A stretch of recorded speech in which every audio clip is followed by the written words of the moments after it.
Hello and welcome to today's episode where, as promised, I'm going to show you something a little bit unusual. And this is what I want to show you. Most people will probably identify that as a shotgun. In this particular case, it's quite a long shotgun, so it's got a bit more reach. And the unusual feature is that it's actually a dynamic. For those amongst us who are older, you might recognise this.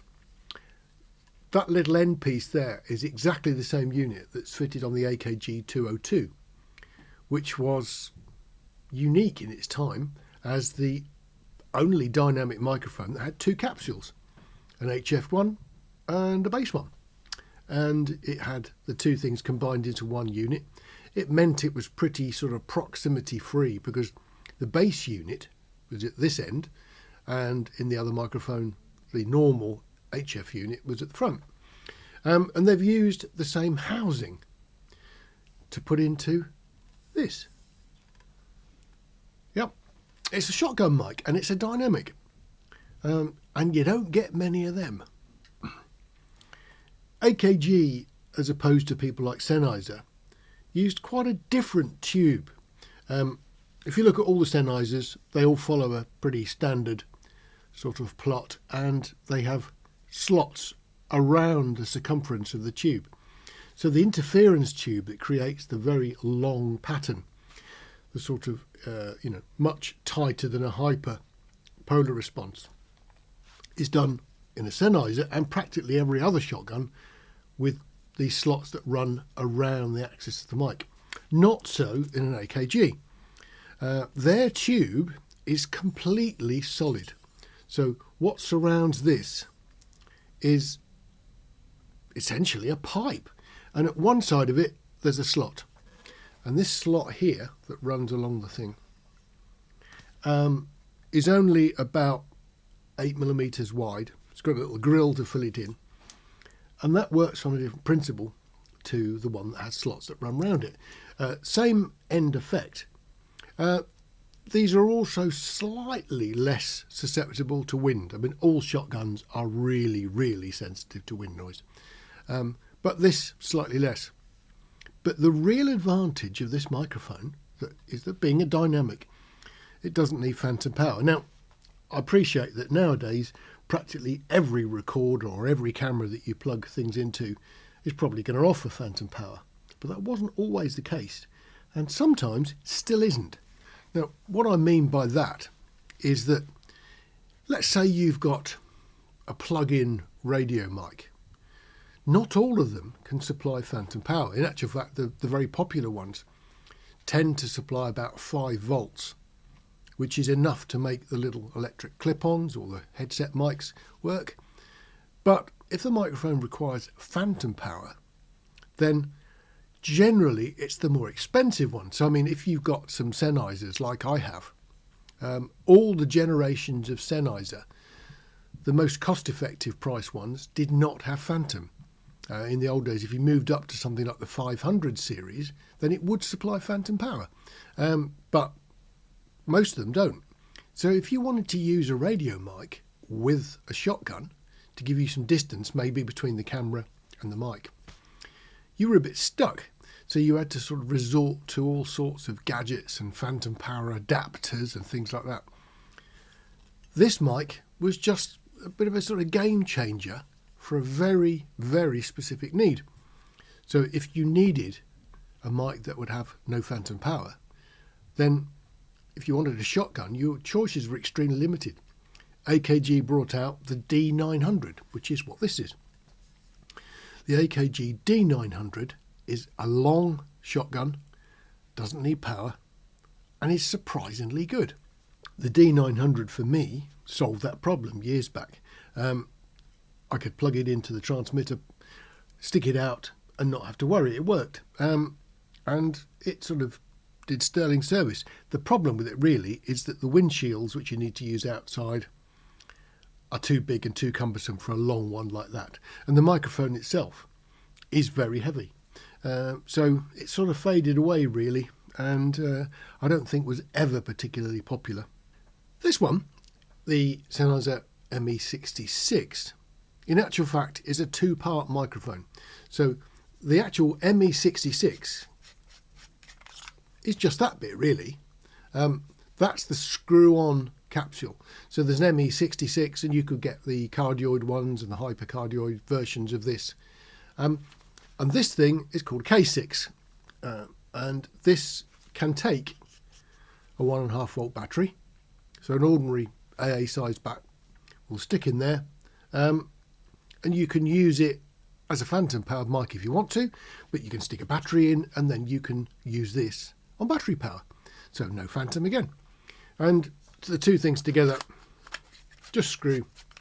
Now, this sort of thing, it sounds extremely similar to a 416. Tonally, there is a bit of a difference, but like most shotguns, they've all got a bit of a character of their own. So they do sound different. This actually sounds nice and crisp. And because it's a short shotgun, it does mean you can use these as a replacement for any mic where you need to be a little bit more accurate over what you're pointing at. So, I mean, in my sort of type of things, if you were trying to pick out one instrument and there are 4 or 5 together, let's say for argument's sake, you're doing something with an orchestra and you needed to pick out a little piccolo, that's a little quiet thing, surrounded by loads of noisy instruments. There's no real reason you couldn't use one of these and sort of aim it at that thing and just use it as a spot mic. It's been used like that plenty of times. But of course the thing with this one is I tend to use it whenever I'm away from powering facilities. So if I need to use it on batteries, this is the boy. So let's have a quick listen. There's not really much point doing shotguns indoors because we've done videos on that before. But at least to give you an idea what a dynamic sounds like versus a condenser. Now there's one thing that's very important. Shotgun mics, normally used at a distance. At a distance, the signal source is probably going to be quiet. And if it's quiet, a dynamic is not going to produce much in the way of output. And so it is with the D900. But I've discovered it works really nice if you just stick an inline preamp on it. A bit like the SM7B. I use that at a distance. And so the inline preamp just gets the level up to something sensible. And exactly the same thing happens with the D900. In actual fact, it's rather nice because the inline preamps are pretty noise free. Stick that on it and it behaves just like a condenser. Hang on. The two microphones are now side by side. And if you look carefully, what I've actually done is align the capsules in each mic together. So the mic capsules that are picking up the sound are exactly the same distance away from my mouth. Now, if we now switch from the SM7B, which we're on at the moment, to the ME66, you can now hear what the condenser sounds like. And what we'll do from now on is every now and again we'll switch from one to the other. So we go across now to the 900. We're now on the 900, and it's the 900 with an inline preamp just to get the level up a little bit. Gain wise, the recorder seems to think they're about the same now that we're using that preamp. Now, we need to get a few things straight with shotguns. We've covered it in a previous video, so I apologise for covering it again, but it's important. Shotguns are often stated as being totally unusable indoors. That's not actually true. In here, what I've got behind me is the critical thing. Now, the green screen that's behind me is actually hanging from the lighting bars. Immediately behind the green screen is a white screen because I can't be bothered to take it down, and immediately behind the white one is actually a black one, and the black one is quite a heavy one too. So there's 3 layers of fabric with a small airspace between them behind me. Now, we all know that bass will go straight through that, but speech and things like that don't. So these microphones may well be pointing at my mouth, but they're also capturing sound from behind. Now, the only reflective part of this studio is that monitor over there. So that monitor with its hard surface is going to be reflecting stuff back this way. But the green screen and all the other ones behind it tend to actually absorb. So this studio is fairly dead. So the two things work quite well indoors, and you could use them if you wanted to. I don't really need to. But of course the one thing with a shotgun is that if they're on a stand like this, you can't actually move left and right too much. Now, the D900 being a dynamic was really useful for recording where phantom power wasn't available. But the circumstances nowadays with practically all recorders are that phantom is available. So that, coupled with the crazy weight that the thing is, means that, I mean, sticking it on the end of a boom is a crazy experience because your arms just die. It's just far, far too heavy. And of course, with all these things, if you use them on a boom outside, you've also got to factor in the weight of a windshield because you can't use them in just ordinary still air. So that's a bit weird. It means that the D900 never really found a sort of mass market home. The ME66 was part of a range of interchangeable capsule mics, so that sort of did.